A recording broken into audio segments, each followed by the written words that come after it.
गीता, चलो तुम ये टोकरी लेकर घर की तरफ चलो, मैं निहारिका के साथ थोड़ी सब्जियां और काट कर लाती हूँ। ठीक है माँ, मैं चलती हूँ, आप आ जाना। पुष्पा अपनी दोनों बेटियों के साथ खेतों में काम करके जैसे तैसे अपना घर चला रही थी।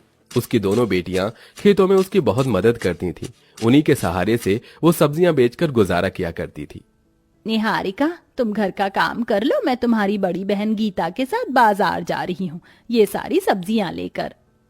लेकिन माँ, घर के काम तो मैंने पहले ही कर दिए थे, क्यों ना मैं भी आपके साथ बाजार करूं? ठीक है बेटी, चलो। पुष्पा अपनी दोनों बेटियों के साथ सब्जियां टोकरी में भरकर बाजार में ले आती है। तीनों माँ बेटी बाजार में एक कोने पर सब्जियों की टोकरी उतार कर रखती हैं, जिसके बाद वो एक पन्नी बिछाती हैं और उसके ऊपर सारी सब्जियां लगा देती हैं। सब्जी ले लो, सब्जी, हरी हरी सब्जी, सब्जी ले लो, सब्जी, हरी हरी सब्जी। गीता की आवाज लगाते ही वहां कुछ लोग आना शुरू कर देते हैं। अरे, भिंडी और तोरी कैसे दे रही हो? ज्यादा महंगे नहीं है बहन जी, बहुत सस्ते हैं, ले लो, सही दाम पर लगा दूंगी। भिंडी 100 रुपए किलो और तोरी 80 रुपए किलो। हे भगवान, इतना महंगा दे रही हो, इससे अच्छा तो मैं किसी बड़ी दुकान से ही खरीद लूंगी। पता नहीं तुम्हारी सब्जी कैसी है। नहीं बहन, ऐसा नहीं है, बहुत साफ सुथरी सब्जी है और साथ में अभी अभी फ्रेश तोड़ कर ला रही हूँ अपने खेत से। ललिता जैसे ही भिंडी और तोरई उठाकर देखती है, उसे सब्जियां ताजी ही लगती हैं। और कहीं पर लेने जाऊंगी तो ऐसी ताजी सब्जी तो नहीं मिलेगी, ऊपर से दाम भी बहुत ज्यादा लगाएंगे। वैसे ही बेचारी ज्यादा महंगी भी नहीं बेच रही है, सही खरीद लेती हूँ। इस तरह ललिता ऐसा सोचने के बाद पुष्पा से ही भिंडी खरीद लेती है। ऐसे ही पूरे बाजार में 1 से 2 ही ग्राहक आकर पुष्पा से सब्जियां खरीदते हैं। बाकी के सब बड़ी बड़ी दुकानों से ही खरीदते हैं। रात हो रही है और अभी तक हमारे पास और कोई नहीं आया। अब हम लोग क्या करें, इतनी सारी सब्जियां बच गई हैं। माँ, एक काम करते हैं, इन्हें वापस घर लेकर चलते हैं, कल सुबह सुबह यहाँ वापस आकर लगा देंगे। हाँ माँ, दीदी बिल्कुल सही कह रही है। अपनी दोनों बेटियों की बात सुनकर पुष्पा सब्जियां वापस टोकरी में भरकर घर वापस आ जाती है। घर आने के बाद जब वो खाना बनाने जाते हैं तो सिलेंडर की गैस खत्म हो जाती है। अब क्या करें, एक तो गर्मी इतनी है, चूल्हे पर खाना बनाया नहीं जाएगा, ऊपर से लकड़ियां भी नहीं है। यही कुछ पैसे कमाए थे आज, अब ये भी गैस लाने में खत्म हो जाएंगे। पुष्पा बहुत ज्यादा परेशान होती है, कुछ तो गर्मी के चलते, कुछ अपनी गरीबी के चलते। वो जो भी पैसे कमाती है उनसे वो सिलेंडर में गैस भरवा देती है, जिससे वो सब उस दिन खाना खाते हैं। एक तो गरीबी हमारा कभी पीछा नहीं छोड़ती, ऊपर से ये गर्मी भी हमारे पीछे पड़ गई है। देखो ना, कितनी रात हो गई और अभी तक लाइट नहीं आई। तभी पूरे गांव की लाइट आ जाती है, लेकिन उनके घर में लाइट नहीं आती। माँ देखो, गांव के सभी घर में लाइट जगमगा रही है, लेकिन हमारे घर में ही लाइट नहीं आ रही है। ऐसा क्यों हो रहा है माँ? तुम लोग तो जानते हो ना, तुम्हारी माँ कितनी गरीब है। गरीबी के चलते मैंने अभी तक मीटर भी नहीं लगवाया, शायद इसीलिए हमारी लाइट नहीं आ रही है। अब हमारे पास और कोई चारा नहीं है, तुम दोनों यहाँ लेट जाओ, मैं तुम्हारी हवा कर दूंगी। लेकिन माँ, थकी हुई तो आप भी हो, चलो आप भी सो जाओ।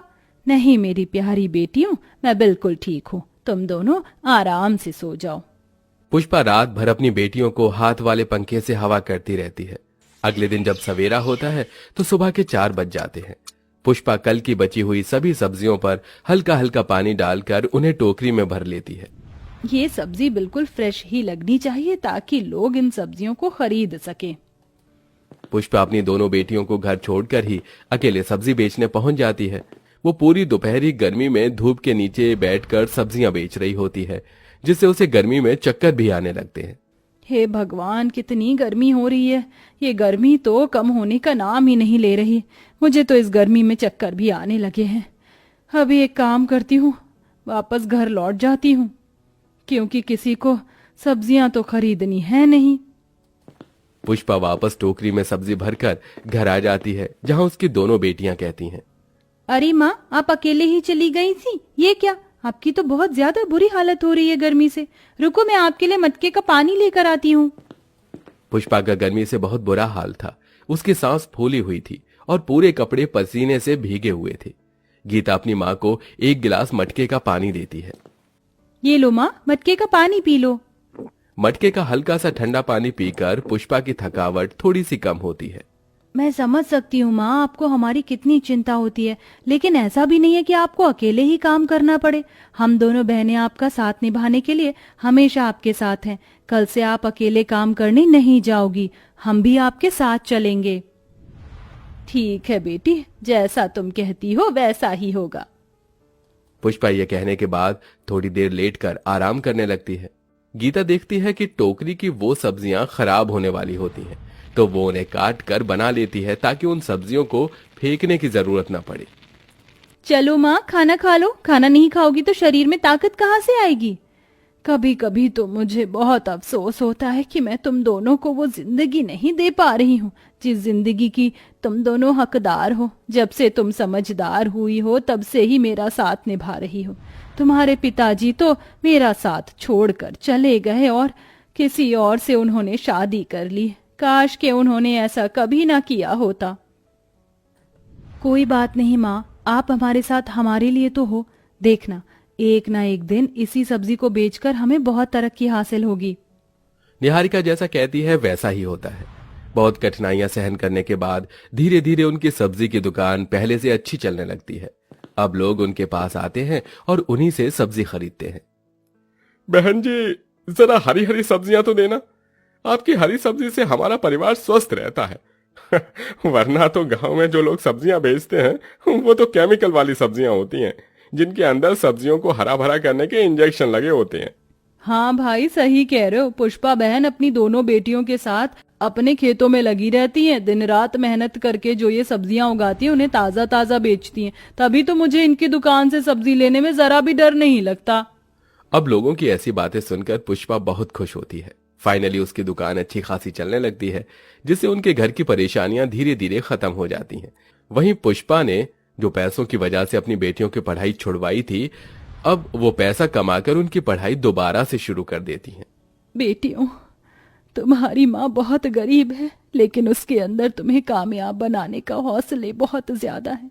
और मैं चाहती हूँ कि मेरी दोनों बेटियां पढ़ाई लिखाई करके कुछ बने और मेरा नाम रोशन करें। क्या तुम मेरा नाम रोशन करोगी? हाँ माँ, आप चिंता मत करो। एक दिन हम दोनों बहनें मिलकर आपका नाम जरूर रोशन करेंगे। इसी तरह कुछ वक्त बीत जाता है। दोनों बेटियां बड़ी हो जाती हैं, दोनों की स्कूली पढ़ाई पूरी हो जाती है और अब पुष्पा अपनी दोनों बेटियों को पढ़ाई के सिलसिले में शहर भेज देती है और खुद वहां गर्मी सहन करती हुई अकेले रहती है। बेचारी पुष्पा हर दिन भरी गर्मी में सब्जियां बेचकर वापस घर की तरफ जा रही होती है, लेकिन ज्यादा गर्मी की वजह से उसे बहुत तेज चक्कर आते हैं और वो सड़क पर चक्कर खाकर गिर जाती है। उसकी टोकरी की सब्जियां भी इधर उधर बिखर जाती हैं। तभी वहां एक गाड़ी रुकती है जिसके अंदर से उसकी दोनों बेटियां निकलती हैं। माँ उठो ना, देखो हम वापस आ गए। ये क्या माँ, आपकी तो तबीयत बहुत ज्यादा खराब है। कोई पानी दो, जल्दी से कोई पानी दो। वहां खड़े इतने सारे लोगों में से एक व्यक्ति निहारिका को पानी देता है। निहारिका पानी की बूंदें अपनी माँ के मुंह पर छिड़कती है। अरे निहारिका, गीता, तुम दोनों वापस आ गई। गीता के ऊपर डॉक्टर की ड्रेस और अपनी छोटी बेटी निहारिका के ऊपर फौजी की ड्रेस देखकर पुष्पा बहुत खुश होती है। आखिरकार तुम दोनों कामयाब हो गई, मेरी मेहनत सफल हो गई। माँ, बहुत दुख उठाए हैं आपने ही गर्मी में खून पसीना बहाकर हमें आज इस मुकाम पर पहुंचाया है। अब आपको और परेशान होने की जरूरत नहीं है और ना आपको गर्मी में सब्जियां बेचने की जरूरत है। हम आपको यहाँ से शहर ले जाने के लिए आए हैं, अब हम वहीं रहेंगे। इस तरह सब्जी बेचने वाली माँ की बेटियां कामयाब हो जाती हैं। दोनों बेटियां अपनी माँ को शहर में बड़े से फ्लैट में लाकर रखती हैं, जहाँ उनके फ्लैट में एसी लगा होता है। इसी के चलते अब गर्मी में पुष्पा आराम से रहती है और उसे कोई काम करने की जरूरत नहीं पड़ती।